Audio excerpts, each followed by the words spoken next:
Hi, everyone, and welcome to the Queen Archetype Workshop. You want to work with this energy when you desire leadership, self-assurance, and a sense of purpose. For example, when you need support with decision-making, setting boundaries, self-confidence, leadership roles, and so on. The Queen is confident. She's regal and commanding. This archetype embodies a strong sense of self-confidence and the ability to inspire and lead. The archetype is connected to solar plexus chakra, which is our third chakra, and it's associated with fire. Its location is between the navel and the base of the sternum, and it's related to organs such as digestive organs and system, immune, and nervous system. When this chakra is balanced, we feel confident, we feel empowered, and have a strong sense of self. When unbalanced, we might suffer from low self-esteem or lack of confidence, control issues, and digestive problems. Okay, so there are 3 parts to this workshop. On YouTube, I will share the first part only. If you want to access the rest, I invite you to check the link to my workshop down below in the description box. All right, so the first one is a theory which will provide you with self-awareness. In my opinion, the most important part of doing any work. You will learn all about the shadow aspect of this archetype, what happens if it's absent in your life, and how to tap into its brilliance. The second part is experiential, in which you will go in the state of mind which will connect you to your inner wisdom. People love this part the most because you will experience how much wisdom you actually carry inside, and not just that, how easy it is actually to connect to it. The last one is action and embodiment. You want to cultivate what you want more of, right? The emphasis will be on the experiential part because we live in an overflow of information. And it's way more important that you apply the knowledge rather than just consuming it. So I would like to give an analogy of a cookbook. And I know that I'm repeating this one, but I feel it's so fitting. So you can read all the recipes from the book, but if you don't make any, you will still be hungry. My intention for you is to fully step into your power with the support of the Queen Archetype. Normally, I would include the manifestation element, but in all honesty, if you fully connect to your power and self-esteem and allow this energy to guide you, I believe that you can achieve anything you set your mind to. Anything. What is also important to me is that you get the most self-awareness possible, because that is the first step to any change. When you feel blocked, stuck, or running on limiting beliefs or fear, once you notice the block, you can overcome it, but you have to see it first. And the second thing, which I find even more important, I want you to see and recognize your magic and your brilliance. You see, your gifts are not just yours. Imagine your favorite singer, whoever that is. Just think of them. And imagine that they would never want to sing because of whatever limiting belief. Just imagine that. Wouldn't that person deprive others of pure joy? Wouldn't you be upset? I would say so. If they were to say, I'm not good enough, or it doesn't matter, so many people sing already, what's the point? Honestly, for real.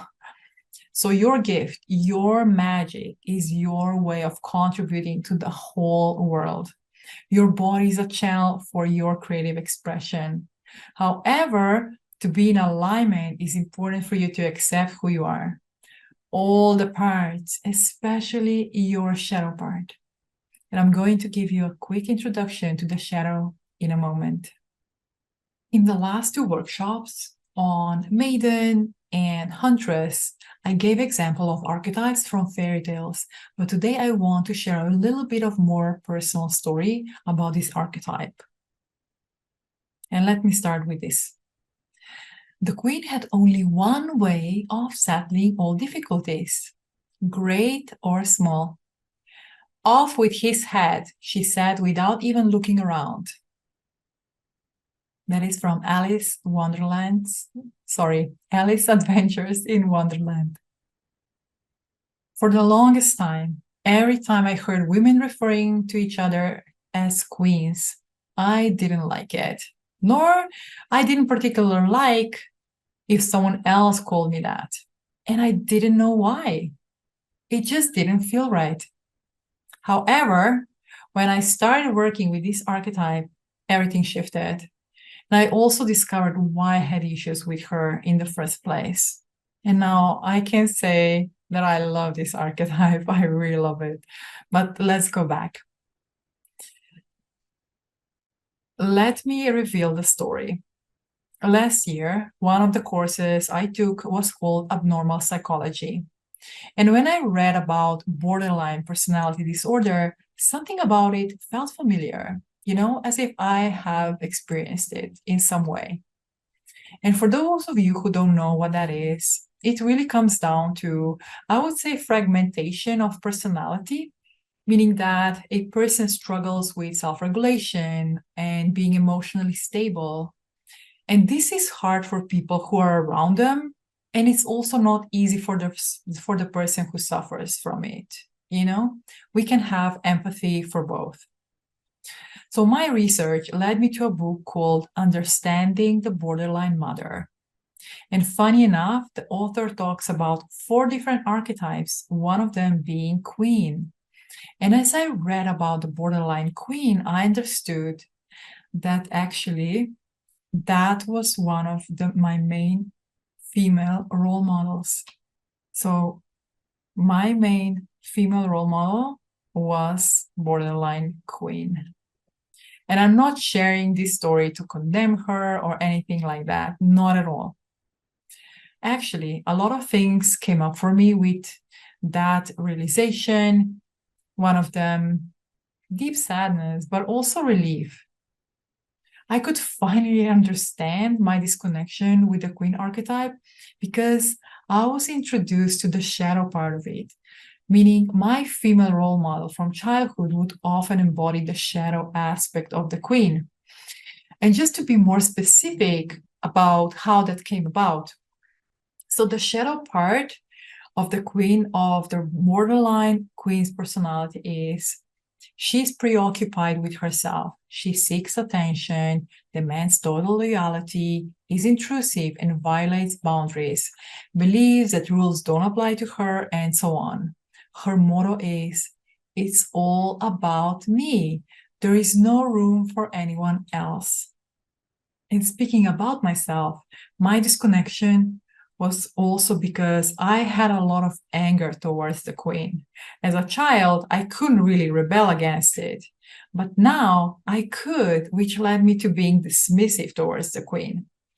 In my mind, I said things like, "I will never be like that. Who do they think they are? Oblivious, inconsiderate people. But hey, look at me. I'm such a good person, on the other hand, thinking of other people first," which is such an illusion. I was just fooling myself thinking that I was better when in fact I was just on the flip side of the coin. And that's okay too. That's why self-awareness, and with self-awareness, self-compassion is really the greatest tool for any change. And it's really important to know what we, and you reject, you can fully embrace as a gift. And that said, are you ready to welcome with compassion some parts of you that might still be in the shadow? Because the queen's gift is leadership, serenity, assertiveness, and compassion. Do you want that? All right, let's go. What is your shadow?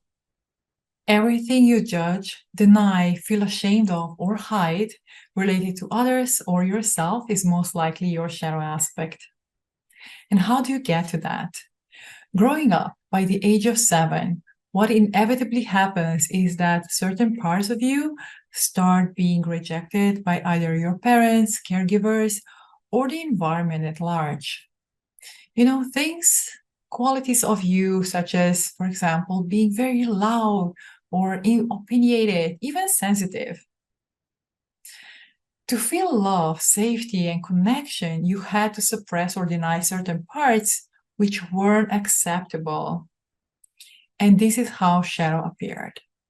For you to survive when you were a child, you disconnected from your shadow self.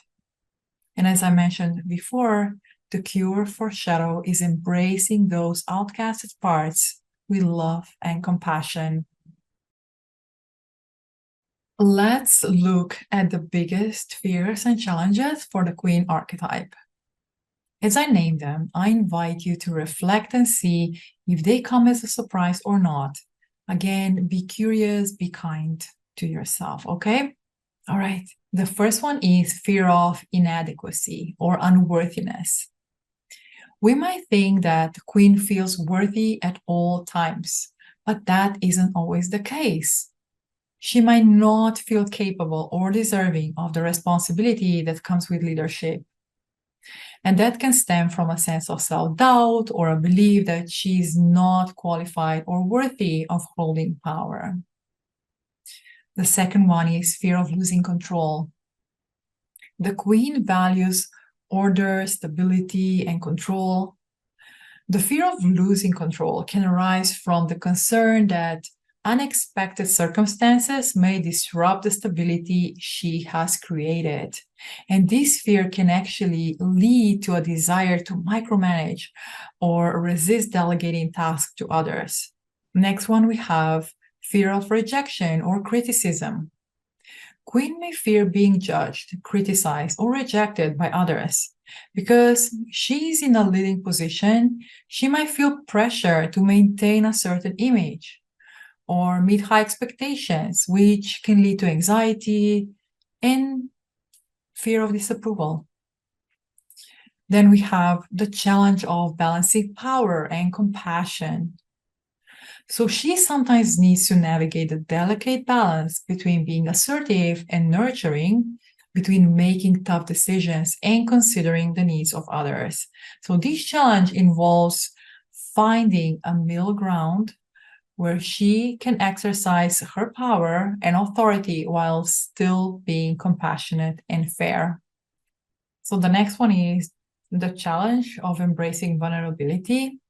So the Queen may, as you might expect, struggle with vulnerability and allow others to see her weaknesses or insecurities because she might feel the need to protect or project, rather, strength and maintain a regal facade.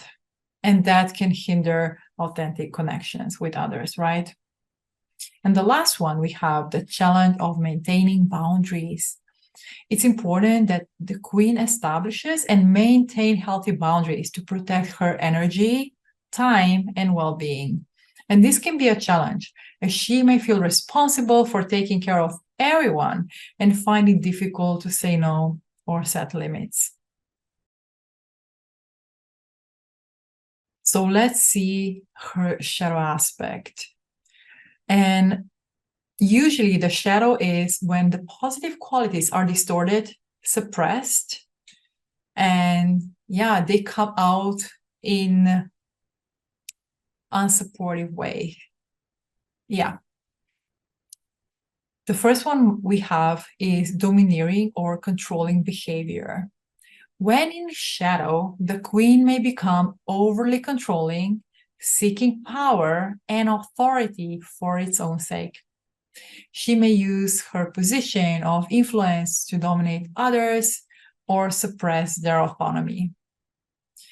The next one is narcissism or self-centeredness. The queen may become excessively focused on her own needs, desires, and image, as I also spoke in my story.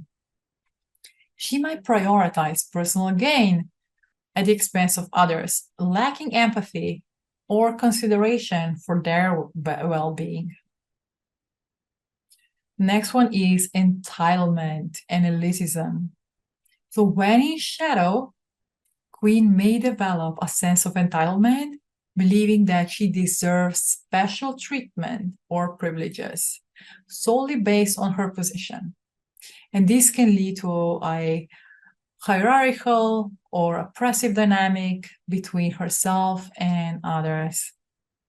Then we have manipulation and deceit. The Shadow Queen may use manipulation, deception, or manipulation of information to maintain control or achieve her own agenda. So she may withhold important information, spread misinformation, or use others as pawns to further her own interests. Next one is lack of accountability.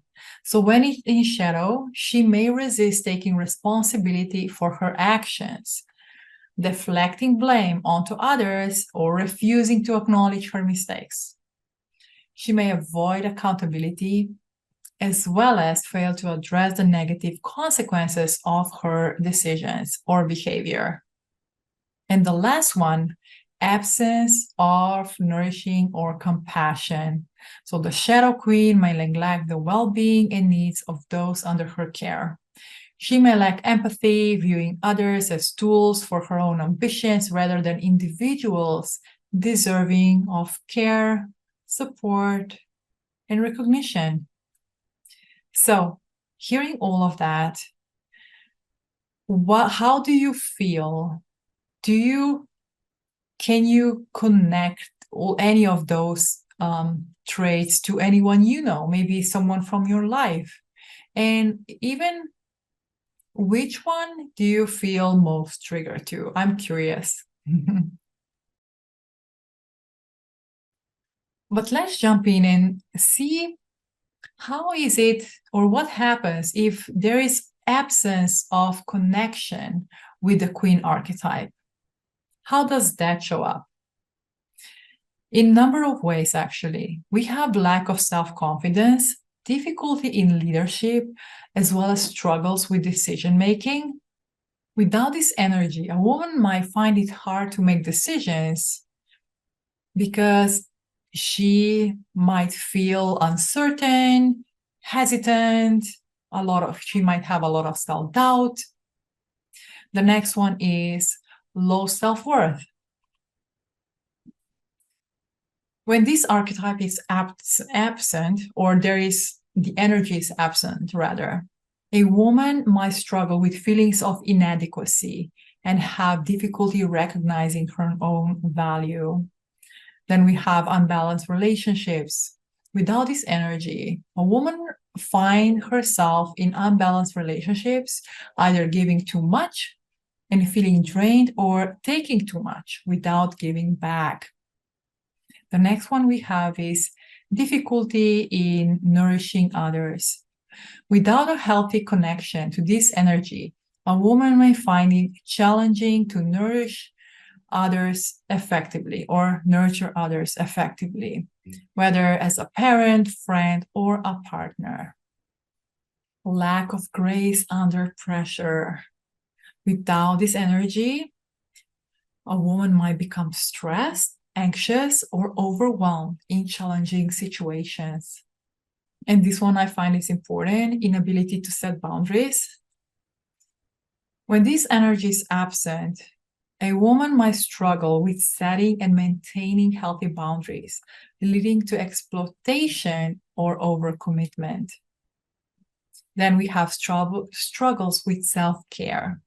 Without this connection, she may neglect self-care, leading to burnout, stress, or health issues.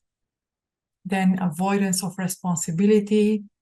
Without this energy or lacking this energy, a woman might avoid responsibility, blaming others or circumstances for her challenges. And the last one, fear of independence. Without this archetype, a woman might fear independence, relying excessively on others and avoiding taking charge of her own life. What is the queen's biggest challenge that can become her biggest gift? So queen needs to balance power and authority on one hand with compassion and nurturing on the other. She needs to learn how to integrate and embody both aspects harmoniously. Starting with self-awareness, the queen needs to develop the capacity to understand and empathize with others.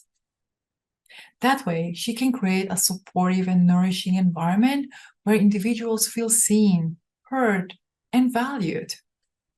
Her gift lies in fostering a sense of belonging, unity, and growth among those she leads. And this is tied to vulnerability, which she is called to embrace. When the queen is open, authentic, and approachable, she creates an atmosphere of trust and encourages others to do the same. And that leads to deeper connections, collaboration, and a sense of shared purpose within her community. The next thing is maintaining healthy boundaries. So when she sets clear limits, that empowers others to take responsibility for their actions. And when it comes to her power, taking the needs and well-being of others into account so that she can wisely and responsibly make decisions that benefit not only her, but also her community. And I find this type of queen really grounding, inspiring, and someone I would like to have around. How about you? And that leads us to brilliance. So brilliance in queen can show up, in short. Woman with a queen archetype or with the queen archetype encompasses confident and compassionate leadership, wisdom, and the ability to inspire and uplift others to create a harmonious and prosperous environment. So she exudes a regal presence and confidence that commands respect. She demonstrates wise and well-informed decision-making. She possesses a deep sense of self-assuredness and purpose, inspires and empowers others to reach their full potential, communicates with passion, empathy, and tact, leads with integrity and ethical principles, cultivates a harmonious and prosperous environment, balances assertiveness with compassion and nourishing, recognizes the value of setting healthy boundaries, encourages collaboration and values diverse perspectives, uses her influence to create positive change and uplift others, and also prioritize self-care and well-being while caring for others. There is so much she can do. Isn't this amazing? I love it. Okay. So now that you have all this information, what do you do with it? Okay, here's my suggestion. Number one, pay attention when fears and shadow attributes present themselves and be curious about them. Ask that part of you, what do you need from me to feel safe? Because as I said before, that part doesn't feel safe. That's all. So ask that part. What do you need from me to feel safe? So that that part will stop acting out. And number two, I find even more important. In the next 14 days, I invite you to notice all the times when you exhibit brilliance of this archetype. And Queen has so many, I love them. So maybe even highlight the ones that you really love or feel inspired to, and then look out for them. Look when you exhibit those in your life, because I know you do. And this way, you can reinforce those qualities you wish to cultivate more and recognize that, as I said, you actually already possess them. They aren't separate to you. And this is such a powerful gift that you can give to yourself. If you want to commit to your greatness, you won't want to skip this step, I promise. For those of you who want to dive deeper and are committed to make lasting changes that happen when you work on the level of your subconscious mind, I invite you to check my training, 7 Main Female Archetypes. Become her, the woman you desire to be. And link is in the description box down below. Thank you for watching, and I'm sending you all of my love.